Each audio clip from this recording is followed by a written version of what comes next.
La puissance du pardon.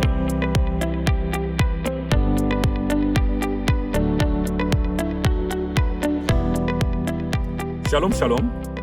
Je suis très content de venir devant vous dans le cadre de notre émission de 5 minutes avec le Seigneur Jésus-Christ.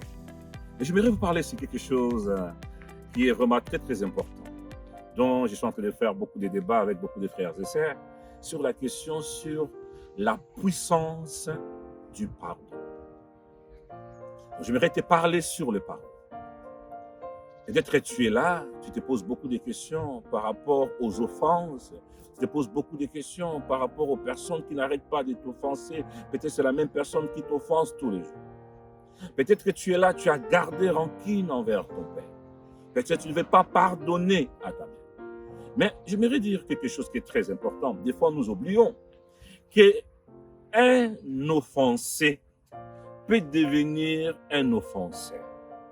Vous savez que par ma façon de réagir devant la personne qui m'a offensé, je peux aussi devenir offenseur si je ne sais pas comment réagir.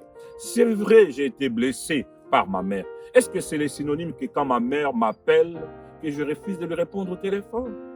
C'est vrai que j'ai été blessé par mon ami. Est-ce que c'est le synonyme que quand il me salue, que je ne réponds pas?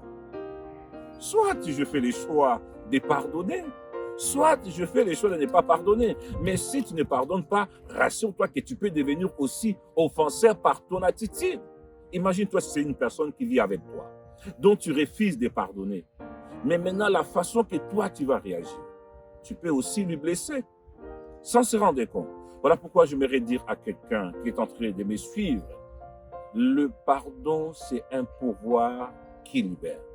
Tant que tu ne pardonnes pas, tu continueras à porter ces fardeaux, même si la personne n'est pas devant toi.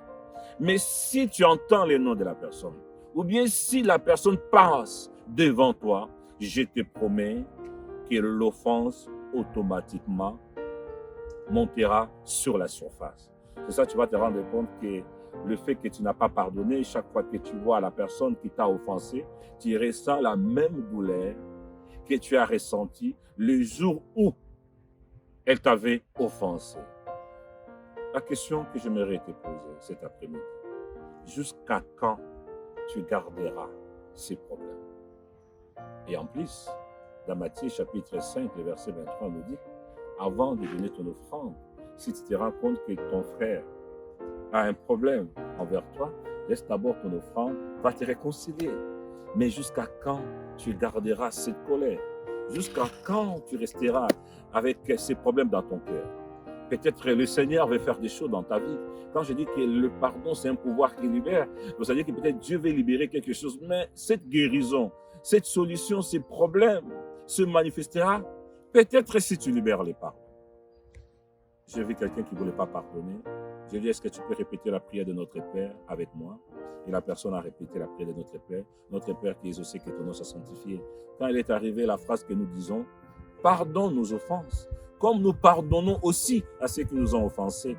Je lui ai dit, tu n'as qu'à sauter cette phrase. Il m'a dit, comment ça? J'ai dit, mais oui, tu ne veux pas pardonner à ton Père. Tu dois sauter cette phrase. Et c'est là qu'il a réalisé que le manque de pardon peut créer un vrai blocage dans notre vie. Si tu as encore un problème envers ton prochain, envers ton père, ta mère, ton proche, et que tu n'as pas encore pardonné, laisse-moi te dire que le manque de pardon crée un blocage et tu auras du mal à avancer dans ta vie quotidienne, dans ta vie de tous les jours. Si tu n'as pas encore pardonné, j'aimerais te dire, pardonne, afin que tu sois libéré. Si tu as été édifié par ces 5 minutes, n'hésite pas de partager. Ça peut aussi libérer quelqu'un qui ne veut pas pardonner à sa mère, ou à son père, ou à son mari, ou à sa femme. Que Dieu vous bénisse. Au prochain numéro.